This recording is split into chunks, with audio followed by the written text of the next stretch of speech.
क्या आपने कभी ये सोचा है कि हम इंसान एक दिन में कितने लीटर हवा अपने अंदर खींच लेते हैं? मेरा मतलब है, हवा तो दिखती ही नहीं है ना। जो चीज इनविजिबल है उसे लीटर्स में नापना, ये तो बिल्कुल इम्पॉसिबल सा लगता है। इम्पॉसिबल? बिल्कुल नहीं। और यहीं तो साइंस और मैथ्स का असली मजा शुरू होता है। आज हम एक ऐसा क्लेवर मैथमेटिकल जुगाड़ डिस्कस करेंगे जिससे इस इम्पॉसिबल लगने वाले सवाल का जवाब चुटकियों में निकाला जा सकता है। तो इस मजेदार एक्सप्लेनर में आपका बहुत बहुत स्वागत है।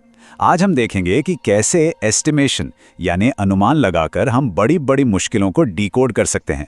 कॉम्प्लेक्स कॉन्सेप्ट्स को हम रोजमर्रा के एग्जाम्पल्स से एकदम सिंपल बनाने वाले हैं। मैं तो एकदम तैयार हूँ। आज बहुत कुछ नया सीखने को मिलने वाला है।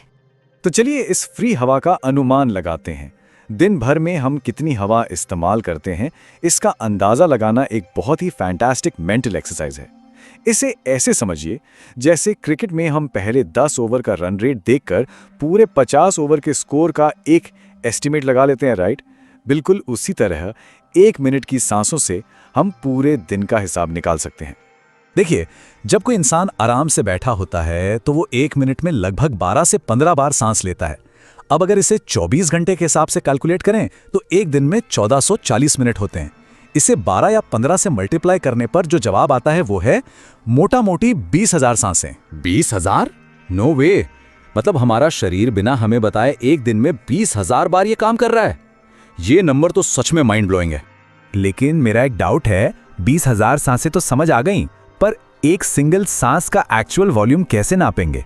हवा को किसी कप या ग्लास में तो पकड़कर नहीं रख सकते ना? बिल्कुल सही सवाल। और यही एंट्री होती है हमारे शानदार वर्क अराउंड की, जिसे हम कहते हैं पार्टी बलून जुगाड़। इसका लॉजिक बहुत ही सिंपल है, ध्यान से सुनिएगा। जब हम किसी नॉर्मल 2 लीटर वाले रबर के पार्टी गुब्बारे को फुलाते हैं तो उसमें लगभग 4 से 5 सांसें लगती हैं।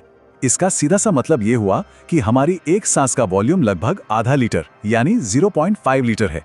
अब बस इस 0.5 लीटर को रोजाना की 20,000 सांसों से मल्टीप्लाई कर दीजिए। अरे वाह, ये तो बहुत आसान था। ये कोई रॉकेट साइंस नहीं है, एकदम सिंपल और लॉजिकल गणित है।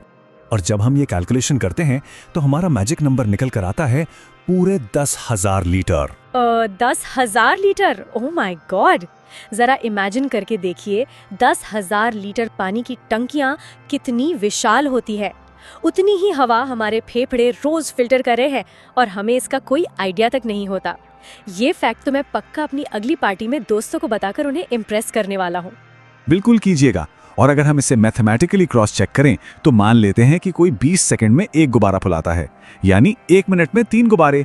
पूरे दिन में होते हैं 1440 मिनट, तो 3 गुब्बारे गुणा 2 लीटर गुणा 1440 मिनट, तो जवाब आता है 8,640 लीटर, जो कि हमारे 10,000 लीटर वाले एस्टिमेट के काफी करीब है।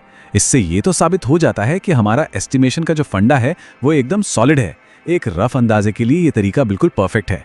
पर एक सेकंड रुकिए, हमारे पास ये 2 अलग अलग नंबर्स क्यों आ रहे हैं?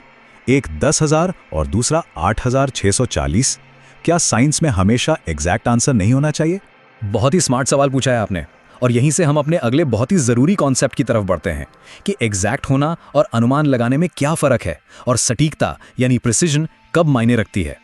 देखिए, असल जिंदगी में कई बार सिर्फ एक रफ आइडिया या एस्टिमेट से हमारा काम चल जाता है। जैसे अभी हमने पार्टी गुब्बारों से रोजाना की हवा का अनुमान लगाया। लेकिन सोचिए, अगर किसी बीमार मरीज के लिए दवा की डोज तय करनी हो तो वहां हमें 100% एग्जैक्ट वैल्यू चाहिए होती है। वहां अगर हमने अनुमान लगाया तो वो एक बहुत बड़ा डिजास्टर बन सकता है। हाँ, ये बात तो है। मतलब समझदारी इसी में है कि हमें ये पता हो कि किस सिचुएशन में एग्जैक्ट होना जरूरी है और कहाँ सिर्फ अंदाजा लगाना काफी है। वैसे मेरे दिमाग में एक और बात आ रही है। अभी जो हमने हवा की मात्रा कैलकुलेट की, ये बायोलॉजी का सवाल था या फिर गणित का? क्योंकि सांस लेना तो बायोलॉजी है, पर लीटर्स में नापना और गुणा करना तो मैथ्स है। और यही तो सबसे बड़ा कैच है, विज्ञान की कोई बाउंड्रीज नहीं होती। चलिए सब्जेक्ट्स के बीच की इन किताबी दीवारों को थोड़ा तोड़ते हैं। हमारी जो ये नेचुरल दुनिया है ना, वो टेक्स्ट बुक वाली इन बाउंड्रीज को बिल्कुल नहीं मानती। Physics, chemistry, biology, earth science और मैथमेटिक्स, ये सब स्कूल में अलग अलग सब्जेक्ट्स जरूर हैं, लेकिन रियल वर्ल्ड की बड़ी चुनौतियां जैसे क्लाइमेट चेंज को समझना हो या कोई नई सस्टेनेबल टेक्नोलॉजी बनानी हो, इन सबको एक साथ मिलकर ही सुलझाया जा सकता है। विज्ञान असल में एक टीम स्पोर्ट की तरह काम करता है। चलिए इसे रोजमर्रा के विज्ञान से जोड़कर देखते हैं। जरा सोचकर बताइए, क्या हमारी डेली लाइफ में इस बाउंड्री फ्री साइंस के कुछ एग्जाम्पल्स हम नोटिस कर सकते हैं? बिल्कुल कर सकते हैं। हमारा स्मार्टफोन इसका एक परफेक्ट एग्जाम्पल है। फोन की स्क्रीन कैसे काम करती है ये फिजिक्स है, उसकी बैटरी के अंदर जो रिएक्शंस हो रहे हैं वो केमिस्ट्री है, और अंदर जो सॉफ्टवेयर चल रहा है वो तो प्योर मैथ और कोडिंग है।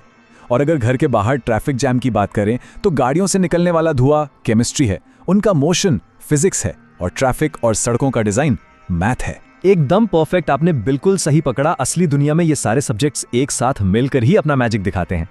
तो चलिए अब फटाफट एक क्विक रिकैप कर लेते हैं ताकि जो हमने सीखा है वो एकदम फ्रेश रहे। तो पहला की टेक अवे ये है कि एस्टिमेशन या अनुमान एक बहुत ही पावरफुल टूल है जो हमें उन सवालों के जवाब खोजने में मदद करता है जो पहली नजर में इम्पॉसिबल लगते हैं। और दूसरा ये कि साइंस सिर्फ अलग अलग सब्जेक्ट्स के डिब्बे नहीं हैं, बल्कि एक आपस में जुड़ा हुआ बहुत ही शानदार वेब है। बिल्कुल सही। और अब इस एक्सप्लेनर के आखिर में आपके लिए एक सोचने वाला सवाल है। एक सिंपल सा प्रेशर कुकर लीजिए, जरा सोचिए और पता लगाइए कि इस कुकर के काम करने में फिजिक्स, केमिस्ट्री, बायोलॉजी या मैथ्स के कौन-कौन से कॉन्सेप्ट्स शामिल हैं। भाई वाह, अब तो अगली बार जब घर में कुकर की सीटी बजेगी तो सिर्फ खाने का इंतजार नहीं होगा, बल्कि उसके पीछे की साइंस भी डिकोड करनी पड़ेगी। मैं तो चला अपनी किचन में ये रिसर्च करने। बिल्कुल जाइए, विज्ञान को हमेशा इसी तरह उत्सुकता और एक नए नजरिए से देखते रहिए।